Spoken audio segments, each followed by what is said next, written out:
Welcome, everyone, and thanks to all of you who are online. Thanks for joining this discussion. I'm thrilled that we have with us today Dr. Elizabeth Saewyc and Jaimie Veale, who are here to have a very important conversation with us. Before we get started in what they're going to be talking about, I'm going to tell you a little bit about Gender Spectrum if you're not familiar with us. Gender Spectrum is an organization, a national organization based in California, and we're here to help create gender-inclusive environments for all children and teens. We do that by providing education, consultation, training, and resources for educators, professionals, as well as parents and other folks. Please check out our website at www.genderspectrum.org, where you can find a lot more information that we have there available to download for free. So now let's talk about the topic at hand. I want to thank again Jaimie and Elizabeth for being here today. And this study is an incredibly important study as far as I'm concerned, because it highlights research that has real-world applications, and it's information that's critical to the well-being of young people across the board. It relates to almost every aspect of their lives, and the results include a combination of very disturbing data as well as some real insights to help us look at resiliency in youth and how we can help build that kind of resiliency. I do want to make a little bit of a note about Q&A. We'll be taking questions, doing a Q&A at the end of this. If you'd like to ask your questions, please click on the cluster of squares at the top right part of your screen. And when you click on that, you'll be able to move back and forth between the Q&A function and the showcase. The showcase has links to the research study itself.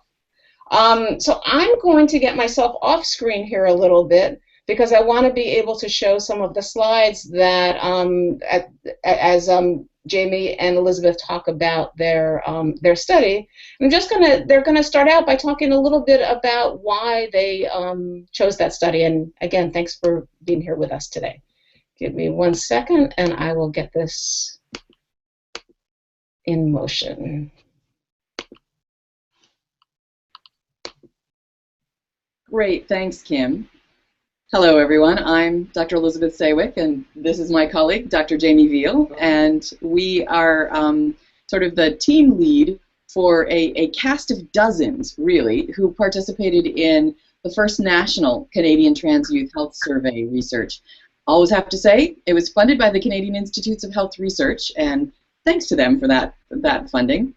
In terms of why this study, essentially, very few studies have actually included anything about trans youth health in Canada up until this point, and nobody's actually done sort of that large scale across all of Canada kind of work, and really looking at school age as well as young adult trans youth. So we wanted to examine the impact of stigma and the health disparities that may be happening.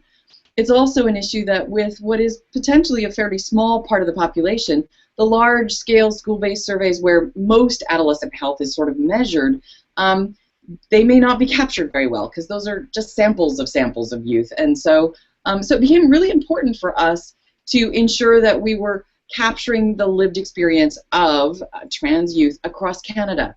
At the same time, we wanted to ask youth how they wanted to be measured, because we really don't know the best ways to ask about gender identity. So that was part of our process in terms of the research. It was really important to look at both the health risks as well as potential protective factors in people's lives that might help make a difference. So since Jaimie was the lead researcher who did a lot of the work to make it happen, why don't you talk about how we did it? Great, thank you, Elizabeth. So as you can see on the slide there, we had youth from all over the country. So our sample included those aged between 14 and 25 years old. It was an online-only survey, and we recruited participants through our networks of, we had Elizabeth mentioned a cast of dozens of investigators from throughout the country. We also had trans youth advisory groups throughout the country, and so through their networks as well. Included on our wider research team, we also had a number of health professionals who work with trans youth, and so some of them were able to put the word out about the survey. And also through social media and online, through our online networks as well, we got the word out.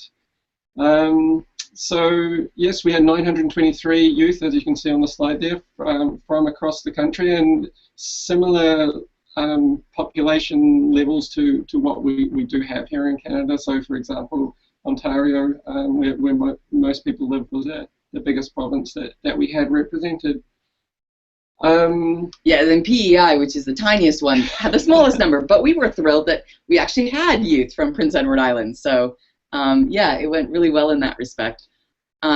It was in English and in French because we have the two languages in Canada, and we mostly drew on questions from existing surveys, either adolescent health surveys for the 14 to 18-year-olds that are really common in schools across Canada, like our BC Adolescent Health Survey, but also in the 19 to 25-year-olds, drawing on a lot of questions from the Canadian Community Health Survey and from the TransPulse Health Survey from Ontario. So drawing on mostly measures that exist in already, so that we've got potential comparison groups in the future, but also because we want to make sure that most of these questions were addressing all the sort of health issues. So not just specific to being trans, but, you know, do you eat your fruits and vegetables? Are you getting enough sleep? What about exercise? And everything that can influence health.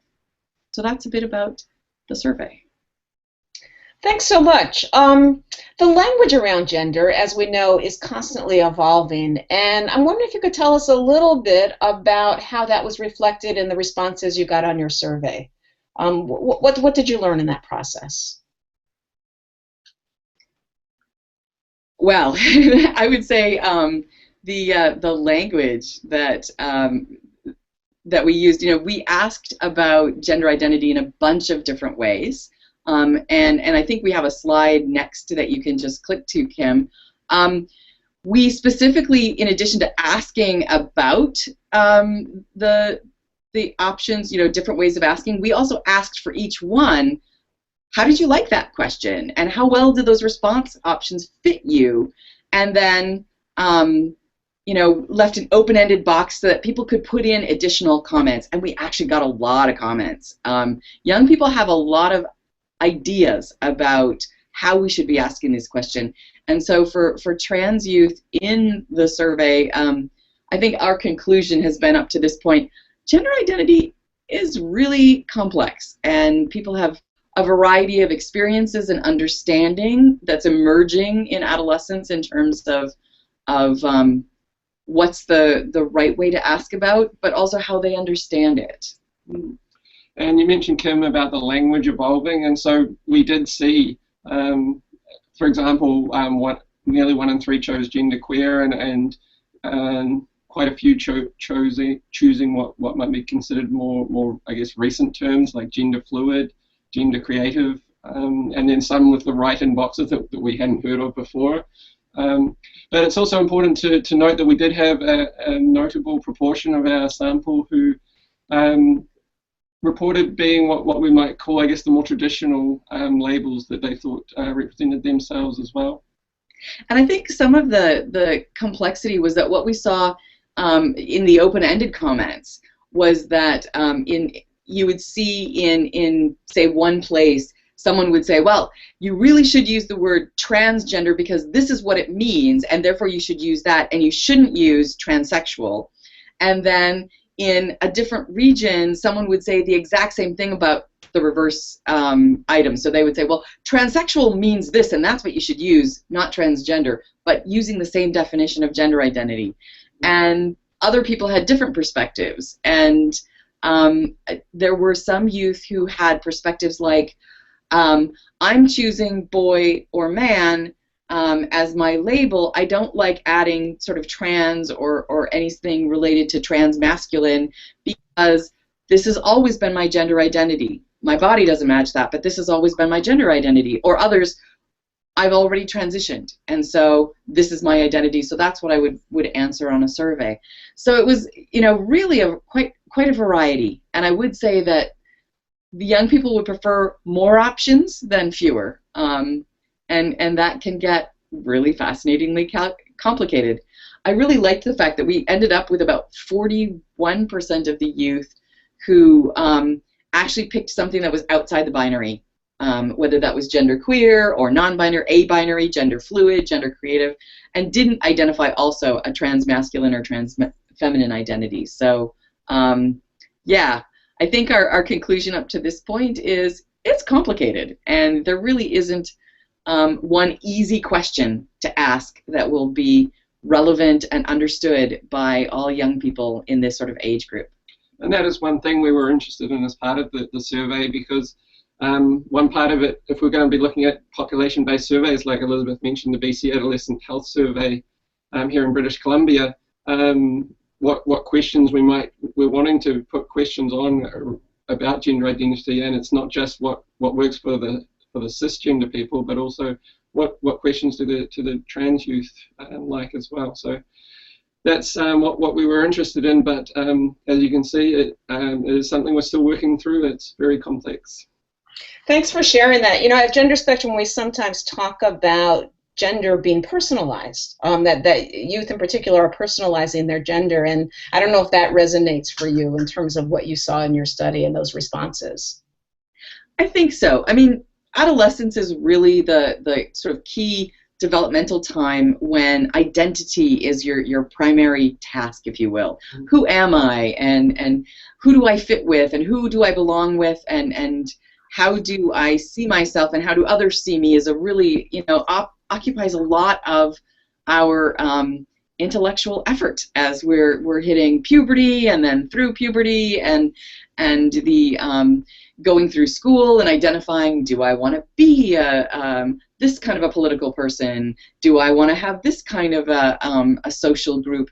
And so identity is really an important aspect, and it's also quite developmentally typical that most young people, maybe all young people, they want to be unique and they want to fit in, and so they want to be uniquely conforming with everybody, and so that creates some interesting challenges, especially if you're navigating a social milieu that has very strict or very rigid sort of categories that don't fit you. And so it's important to be able to be you and to personalize your understanding of gender, and at the same time to be sort of accepted and respected, and have that sort of that ability to be who you are, where other people can accept that as well. So it is, I do think that there are more young people who are sort of stepping outside the where they may perhaps in the past have felt like they really need to sort of identify with one of two boxes, and now they're saying, you know, we can do more than that. We can choose differently. But yes, from a scientific standpoint, it makes it complicated to do the research. Absolutely.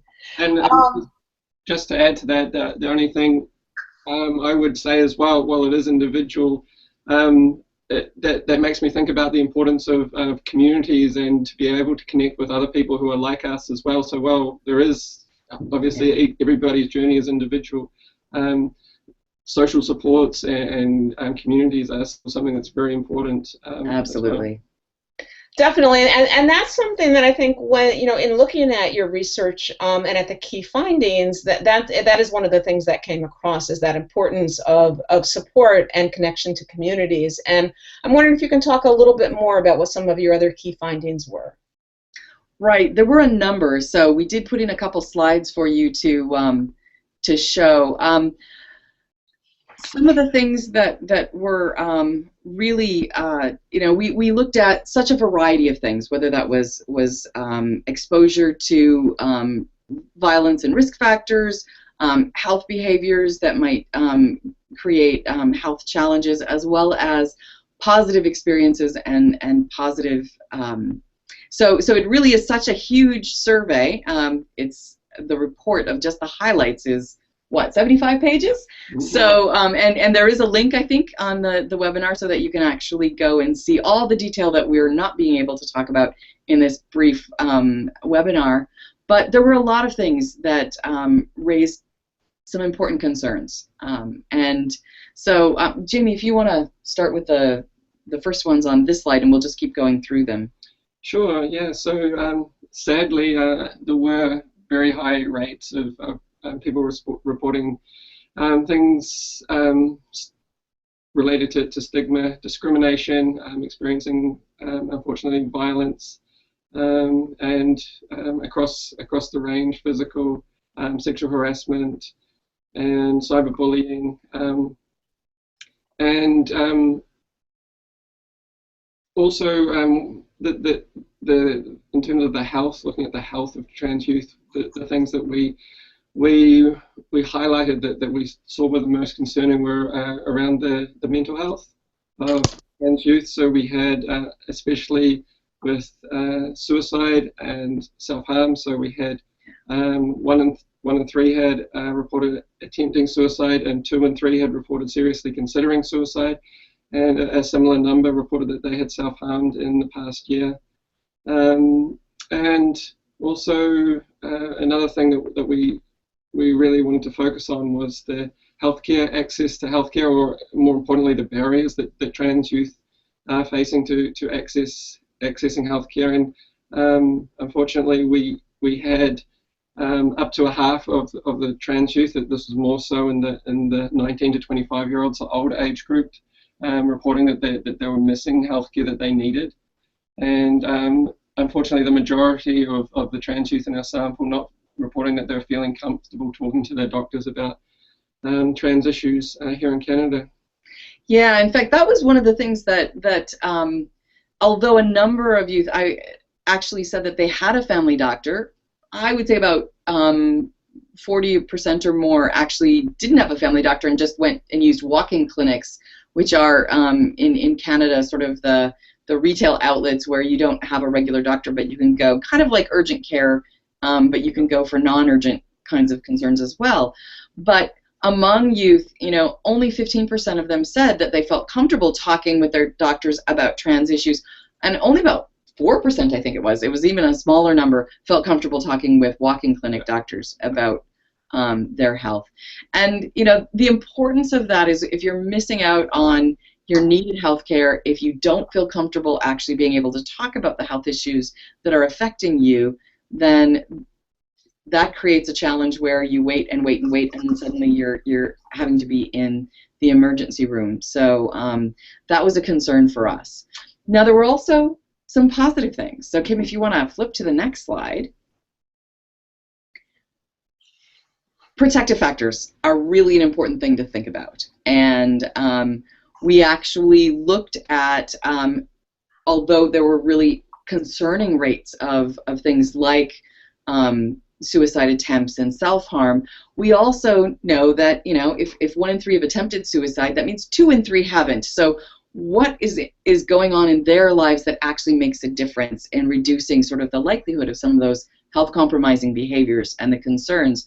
So we asked a lot of questions on the survey about your social support, whether that was your family connectedness and relationships, or whether that was school connectedness and how safe you felt at school, whether that was peer support, or do you have people in your lives that you can turn to if you have a problem.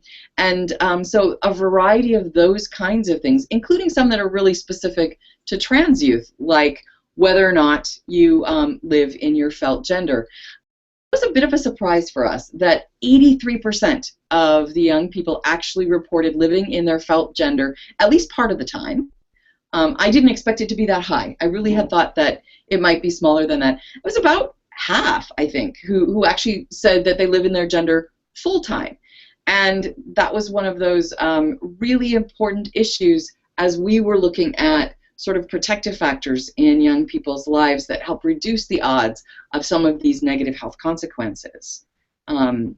So, as you can see from the slide, one of those key issues was that those who lived in their felt gender full-time were actually much more likely to have report good or excellent mental health. They were less likely to report, feeling suicidal, like different things. It was a benefit to actually live full-time in their felt gender. And I think part of that is because in order to do that, you have to have the support of work and family and school and your wider community. You have to be generally safe in that environment.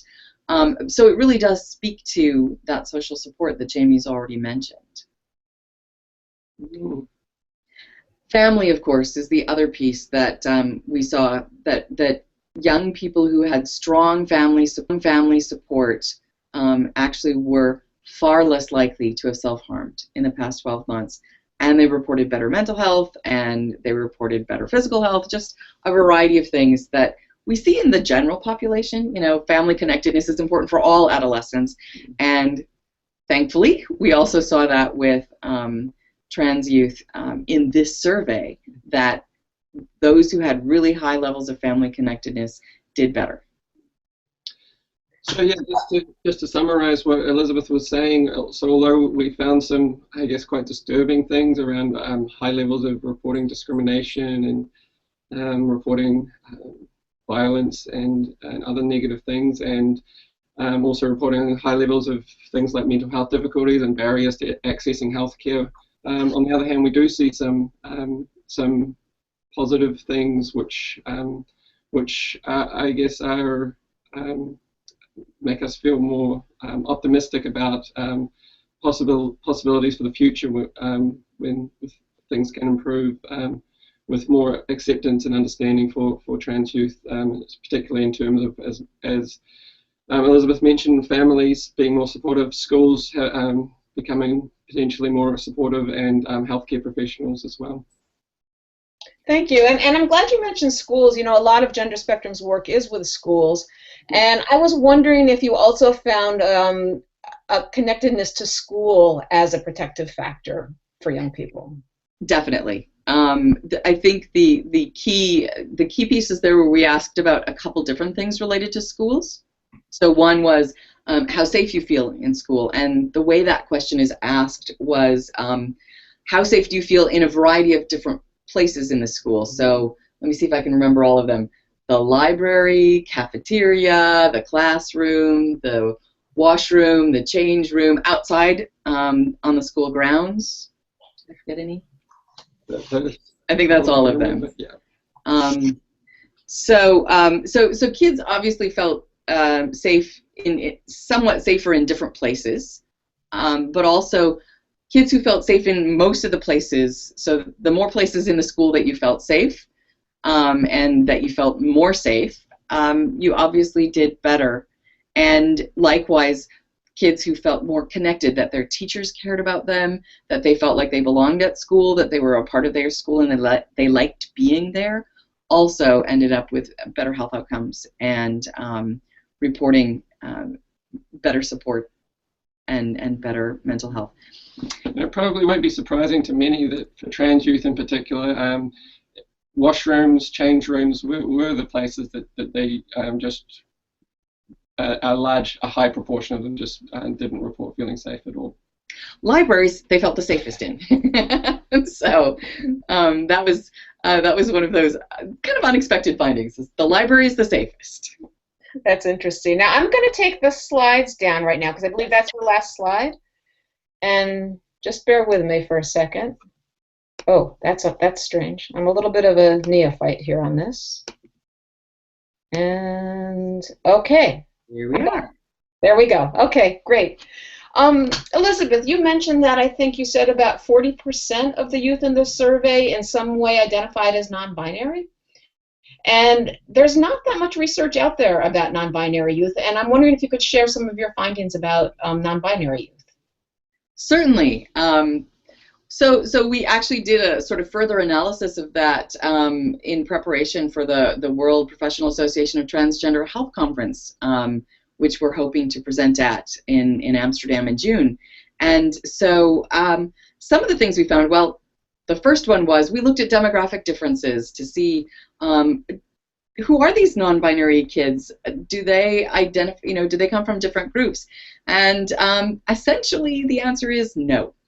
They had all the same ages, which is pretty much a range of ages. They're not younger kids.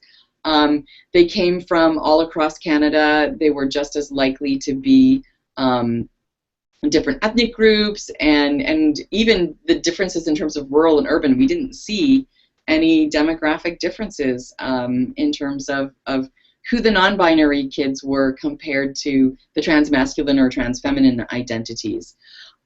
We did, however, find some differences when it came to the questions we asked and whether or not they liked them. They struggled more with and were less positive about the questions about living in felt gender, which, I mean, if you think about it, makes a certain amount of sense, because if most of sort of gender presentation is sort of along a particular binary of fitting in, you know, this is the way you dress and look if you are identifying as trans feminine, or this is the way you dress and look if you're identifying as more masculine. Living in your felt gender when you're non-binary, what does that look like? And so they didn't like that question as well. And we got comments from them for all these questions, and a lot of them reported like, well, what does that? It's hard to know what that actually means. We were interested in asking trans youth about living in their felt gender to see, and we did see that those who reported that they were living in the felt gender, say, for example, full-time, did report they were doing better with their mental health. But yeah, for this group, it's not a good way to ask the question. Yeah, the question kind of was a little harder for them. They didn't quite like it. So there were a few things in that respect. We did see equally high levels of mental health issues as with other trans youth. And if I remember correctly, we also, the healthcare access, they felt like they had a few more struggles in terms of being able to access care and to sort of talk to their doctor about that care. Many of them were less likely to be accessing hormones. I think that was one of the other sort of findings. But for the most part, non-binary trans youth who didn't identify as either of those, the transmasculine or transfeminine sort of spectrum, were pretty similar in terms of their health needs and their other issues. They just didn't like some of the questions because they weren't as designed for them. Right. And so that's always one of the interesting processes about doing this kind of research, is there always are some of those lessons to bring on to the next research project that you'll be doing. Absolutely. Yeah. So thank you. Another question I had is that your survey, you had two surveys that you used. One was for younger youth, and was that 14 to 19? 18. 14 to 18, and then another for 19 to 24, I believe. And what differences did you see in those cohorts? For the most part, the patterns were pretty similar. There were a few things that were different, though. Yeah, so there were a few things. A lot of the things were things that could be expected. For example, at the older, the 19 to 25-year-olds were more likely to report taking hormones, more likely to do the things which that age group are more likely to do, like reporting drinking alcohol because it's legal, and things like that. Living in on their own as opposed to living with parents, or having a job versus... and living in felt gender as well. But in terms of some things that you may not always expect, there were a few things that we, and we touched on these briefly before, that more of the older youth were more likely to report not receiving the physical health care that they needed. It was about a half for the older group versus about a third for the younger youth. But that actually reflects what we see in general, in the general population. There's this age group, that 19 to 25-year-olds are more likely to in general, have more difficulties with accessing care. Also around self-harm was one thing that we saw, that the 14 to 18-year-olds were more likely, while the older group was still pretty high still. Just about a half. It was about 3/4 for the younger youth. And you know, it's hard to speculate on why, because we can't always. But one of the things we did see is that you know, youth who were living in felt gender, youth who were taking hormones actually were reporting sort of better mental health. And so with the younger youth being less likely to, may still be sort of facing some of those barriers around getting access to gender-affirming care and hormones. That may be part of what's going on. I think our study is because it's a cross-section, a snapshot in time, it's not really good at figuring out those kinds of explanations. We just see a pattern. You really do need more longitudinal kinds of following kids over time to see if part of what that difference is, well, when you get the gender-affirming care, then your mental health improves, and therefore your what we're seeing is something that's specific to people getting the care they need, as opposed to a developmental thing where younger adolescents or youth are sort of more emotionally up and down and may not see sort of that the future as well or as easily, and so may be engaging in some of those self-harming behaviors as a way of trying to cope. Now, you mentioned a couple of times differences among youth who are taking hormones versus youth who aren't taking hormones. And I remember in reading the study that there's also some information in there about youth who are saying, both youth who don't want to be taking hormones, as well as youth who want to be taking hormones and can't access them. And can you tell me a little bit more about that? Yeah, so not everybody, I mean, from a healthcare perspective, not everybody wants or needs hormones. And so that decision is a really important one. So we asked about, whether you were planning, if you had decided and you were waiting, if you were in the process of that, or if you didn't want them, if you wanted them, but you had barriers to being able to access, or you were taking hormones. And depending on how you answered, we also looked at sort of your healthcare and outcomes. Yeah, and well, we didn't look at this specifically in the report. We've been looking more deeply into these findings, and we are seeing, yes, there is, as you mentioned, definitely this difference between those who are not taking hormones because they don't. It's not something that they want, versus those who are not taking it because of a barrier. And we are starting to see some findings coming through that those who are coming up against this barrier do also report more difficulties with that, reporting more health difficulties. Yeah, more distress. So that's, that is one of those pieces. It's, again, another one of those things that a longitudinal study of actually following young people who are experiencing the barriers and those who aren't.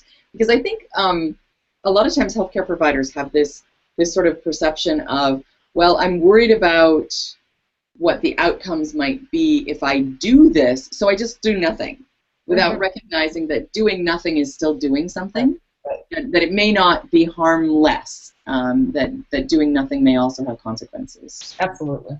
Yeah.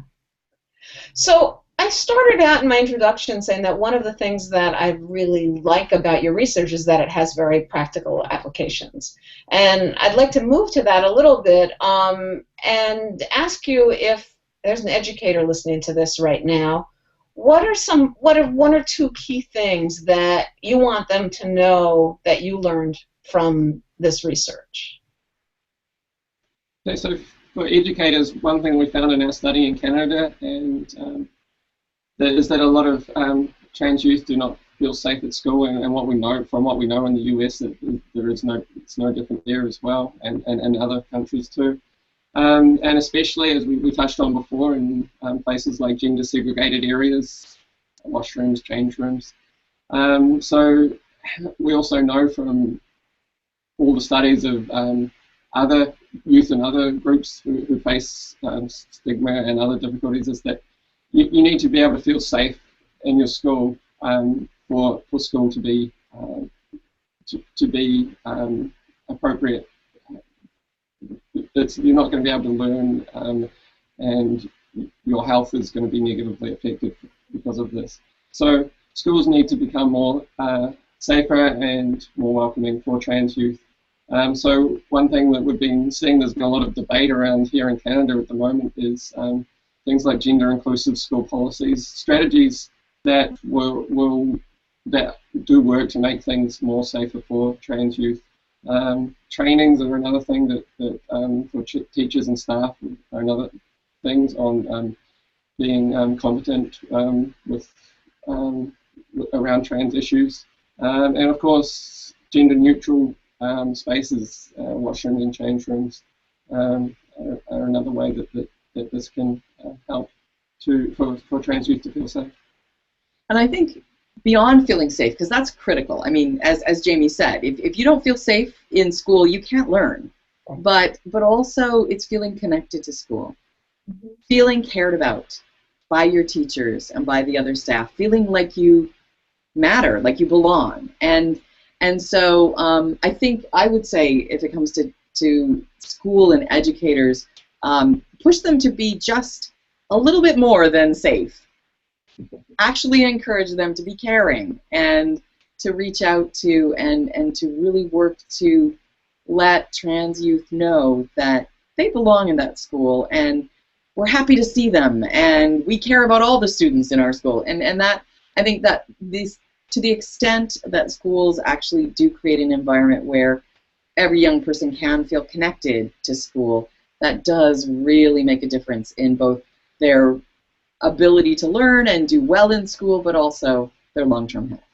Yeah, definitely. And you know, as you were talking, I was thinking about two things that I just want to add to that. One is that, again, on the Gender Spectrum website, there are plenty of resources around just thinking about ways to be more inclusive in schools, whether it's around instructional resources or just how you frame conversations and using the word transgender and talking about gender in the broadest sense as well. Yeah, and then the other thing I was going to say is the idea of policies and policies that are actually inclusive and say gender identity in the policy, or say we protect and respect transgender students, that to actually name that so that young people can actually see themselves reflected, I think is very critical, and that's part of what I hear you saying as well. Absolutely. Yeah. How about for healthcare providers? So for healthcare providers, you know, as you mentioned in our study, one of the things that was really concerning is that a lot of trans youth missed out on healthcare they needed, either physical healthcare or mental healthcare, and were uncomfortable sort of discussing their health issues with healthcare providers. In the same way that if you're not safe in school, you don't stay in school and you don't do well, if you don't feel safe and you don't feel like you can talk about who you are and the key health issues that are affecting you with your healthcare provider, you're not going to go, and putting off healthcare can be just make it worse. And so that's an important issue. And to be clear, we're not just talking about gender-affirming, accessing hormones, surgeries. We're also talking about trans youth might have come in with the flu, all the other health issues which the youth get. And actually, as I look at this chart here that you have about reasons that you said that they didn't receive medical care in the past year, the top one is that they thought or hoped the problem would go away. So that's clearly not about gender. No, that's actually pretty developmentally typical for most adolescents.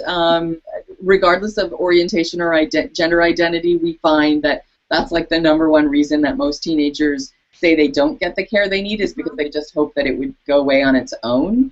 Right.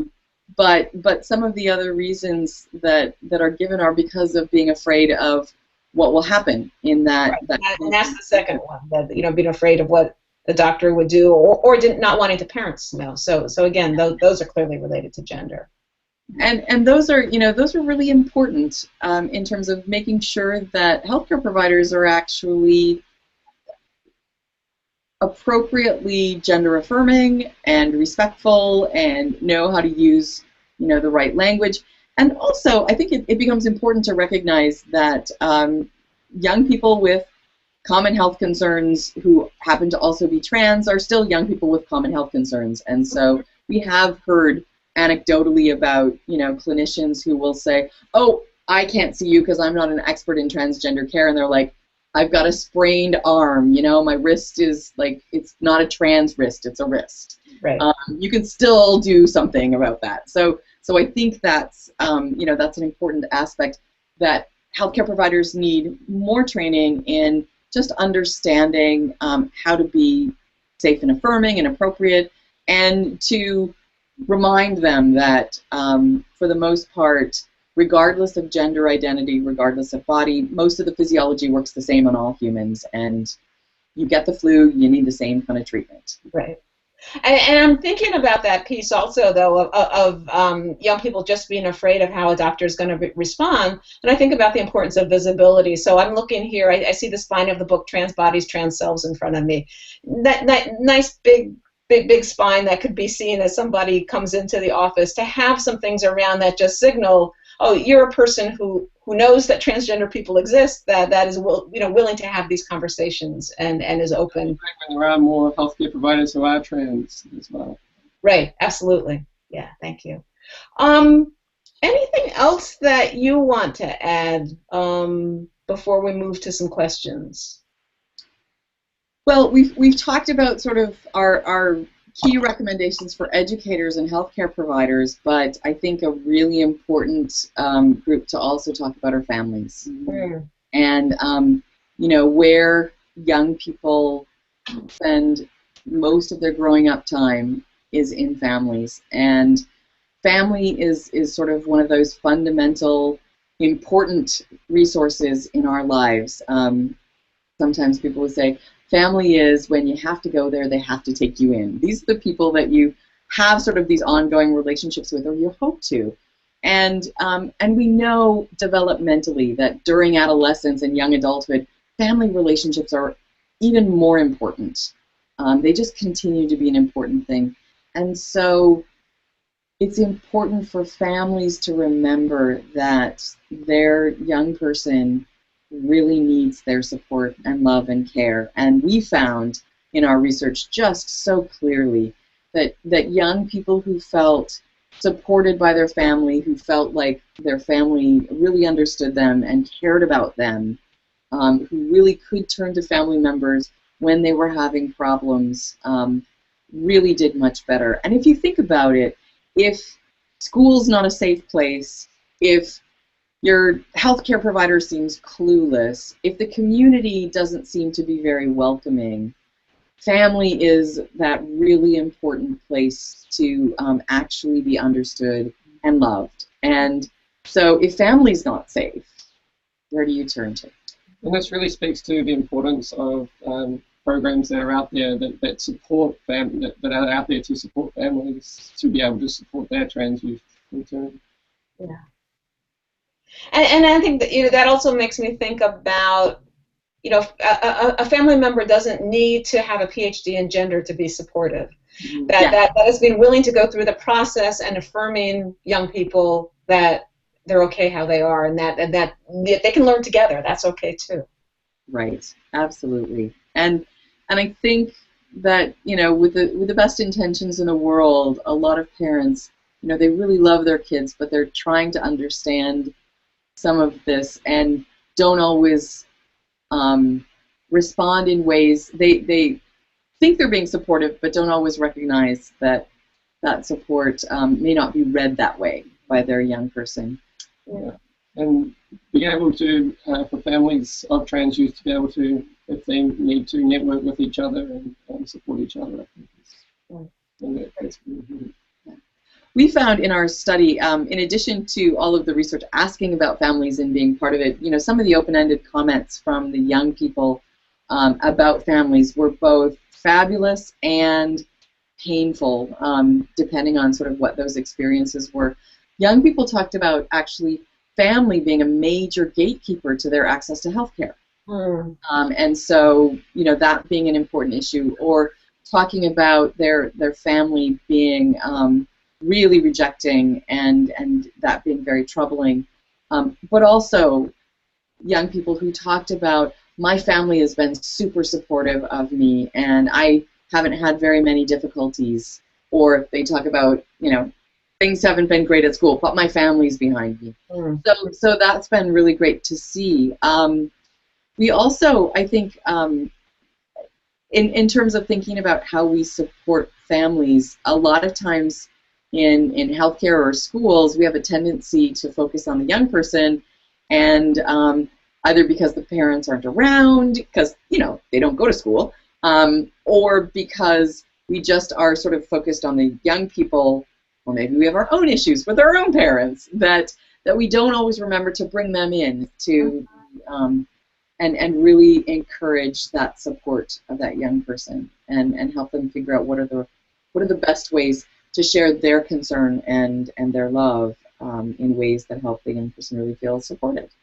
So I think that we could step up as healthcare providers and as school educators and professionals to think about what are the best ways that we reach out to families and effectively support them in supporting their kid. Mm-hmm. And I would just add to that also that we do have an online parent support group at Gender Spectrum that people can find on the lounge, and also that there are chapters of organizations that meet in many hundreds of towns and communities through PFLAG and other organizations, and that those also are just a tremendous, tremendous resource for people. Absolutely. Yeah. We have a question here. Actually, let me remind people first before I move to the questions. I have a script here for this. If you want to click on the cluster of squares in the top right part of your screen, you'll be able to move back and forth between the Q&A function and the showcase, which includes a link to the research study. So if you go to the Q&A, click on Q&A, then you can write a question, and we'll be able to see it here on the screen.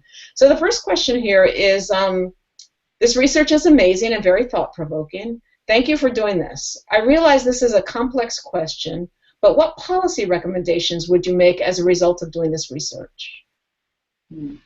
So I think one of the ones that we did put in the recommendations of our report was around schools, and we have seen this actually being taken up here in Canada, which you could probably talk to better than me. Yeah, so I think that schools need to have, as you mentioned before, Kim, kind of explicitly worded policies that say, if we're talking about our anti-bullying policy, that we mention, in addition to race and ethnicity and religion and things, that we also mention gender identity, and specifically trans identity, as a way of ensuring that people understand, especially oftentimes young people in schools, they can be really concrete thinkers and they don't necessarily get that more generic, let's be nice to everybody.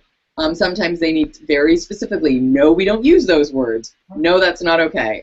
So having those kinds of clear policies, training for teachers. Some of this is really new to all of us, and so being able to figure out what are those clear ways to be affirming and supportive and to help young people feel like they belong in school and are safe in school. Those are important. So having those kinds of laid out policies. Now here in Canada, we actually, shortly after we released our research, we've gotten some comments from in different provinces who said, we brought your research to our school board as they were sort of voting on a new transgender inclusion policy, and thanks to your our stories and your research, they passed it unanimously, which is always great. That's wonderful. At the moment, Alberta, our sort of western province, just next to us in BC, is their Ministry of Education has put forward a set of guidelines, because they had passed laws about safe and supporting schools in Alberta, and so in order to bring people into compliance with those laws, they provided some guidelines for school boards to include, and they did actually prominently include sort of our research as some of the rationale for why they're suggesting the things they are. But those kinds of guidelines are taken up by a lot of schools. Vancouver School Board here in British Columbia has some great policies that they've developed, and those are publicly available. I know that GLSEN in the US has put out some example policies, and really do have some sort of specific ones for elementary schools and high schools, because those are kind of important. I think in terms of other policy recommendations, there are, here in British Columbia, we're in the process of expanding and centralizing some of the transgender health through our publicly funded, publicly organized health system. And so TransCare BC has actually got a key priority to roll out training for all clinicians, nurses, doctors, psychologists, the health receptionists, like everyone, to provide some key information and understanding what gender identity is, what trans identities are about, and how you can be gender affirming across the full spectrum of gender identities, so that people actually can be appropriate and safe and provide good care. So policies that actually encourage or provide resources for that to happen across the health professions is a really important policy, I think. And our research is showing it doesn't have to be just the trans clinic has to be competent. Well, obviously, all the healthcare professionals have to be competent. From walk-in clinics to emergency departments. Absolutely, yeah. So another question here, and if folks have other questions, we'll probably just have time for 2 more questions, but one that just popped up. Did your research show anything about homelessness for the young people in the community? It did. There were a certain proportion of young people who did report that they weren't living, in with other adults, and that they struggled with things like food security, going to bed hungry because there wasn't enough food in the house. The challenge is that in order to actually participate in the survey, you had to have access to the internet, and that meant either you had to have access to a computer or to a smartphone, and so we're not sure to the extent to which homeless youth would actually have access to some of those, so they may not be participating as a result. I mean, other research has identified trans youth as a group that are particularly at risk for unstable housing or homelessness. And so, although we did see there were definitely young people in our survey who did report being either experiencing hunger and food insecurity or experiencing an inability to worrying about their housing and such. It wasn't something that we could say we haven't captured everybody, and that's the challenge with this kind of survey. Yeah, I agree. It's an important issue, and unfortunately something that we weren't able to get to with this survey, but definitely a key issue for this community. Yeah. And that actually relates some to the next question, which is about thinking about other kinds of research and how that might be framed. The question is, do you have advice for other folks that want to do research in this space? After working on this report, are there additional questions that you think would be helpful to look at? Are there new things you wish you could look at? No. Yes. Do you have a laundry list you want to I mean, in some ways that's the beauty of research. You pose a research question, and in answering the question, you generate 12 more questions. Because what you find, it either helps you realize the limitations of what you're doing, like, oh, we didn't think through that kind of a question, or it's like, oh, you've whetted our appetite, but we didn't ask 12 other questions to figure out why that is going on. So I think, in terms of advice for folks who want to do research in this space, probably for me the key advice would be make sure that you're partnering with people who have the variety of skill sets you need. Make sure that you're partnering with the people whose experience you're tapping. Here at our Stigma and Resilience Among Vulnerable Youth Center, we work really hard to follow the principle, nothing about us without us. And so in addition to having a diverse research team, we also, we're all adults, and because many of us have those graduate degrees, that means we're well past 25 at times. So for us, it's also really important to engage youth advisories or include young people who are part of the group that you're that you're interested in doing the research with, to be part of the process. in part because then the questions get asked in the right ways, the topics that are of priority to the people who are both doing the work and the people who have the lived experience are on the table, and you're asking about them. And involved right through the process, from designing what questions you want to be asking, what is important, and then how would you go about it. Yeah, and what does it mean at the end? What are those recommendations?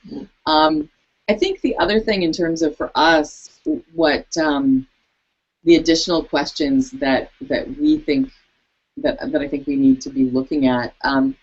Certainly, some of the things that are important are looking at over time. This kind of a survey is really great at understanding sort of the current needs, but it is a snapshot. It's that picture at the moment, and so that ability to follow young people over time and to understand how their experiences are shaping their health and their well-being, and that's important. I think another thing that, in terms of the kinds of questions that would be helpful to look at, are incorporating either, it's kind of like you've got the limit of any survey can be really, really long if you're asking about life, the universe, and everything all at once. So a survey that's focusing on school experiences, where you can ask a lot of different questions about that, or a survey that's focusing on your sort of healthcare experiences, where you can add many, many more questions about those experiences, or a survey or research project that focuses on health promotion activities. We just were able to ask a few questions about injuries and whether or not you wore bike helmets, and did you eat your fruits and vegetables and get enough sleep. And so that sort of health promotion for young people, or the extent to which spaces like parks and pools and other gyms and things that might be great places to ensure that you get the physical activity and the nutrition you need, are they accessible? That kind of research would be really, really helpful in terms of further understanding sort of comprehensively the health of trans youth.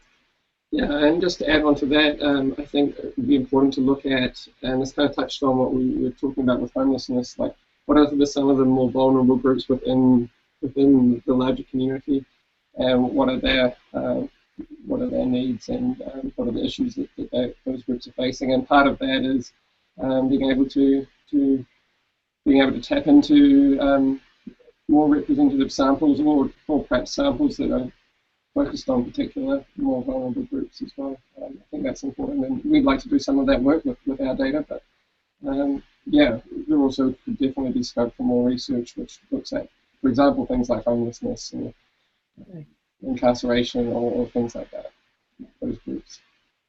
And I think the other thing ultimately that is really an important step is we need to actually have further research that evaluates the policies that are being put in place. Is it making a difference? Are things getting better? Is it changing for young people? And it's important to figure out the effectiveness of interventions. So if we come up with great programs for families, does it help? Do these make a difference? And in what ways can we come up with the best training for healthcare providers, or the best training for educators? What are the policies that seem to have the best effect for improving the health of trans youth across the spectrum? Well, I want to thank both of you so much for doing this with us today, and I look forward to seeing what else comes out of this research, because I know you're not done with it now, and so I do want to keep an eye on that. Maybe we'll have you back to do some follow-up at some point. But again, just thanks so much.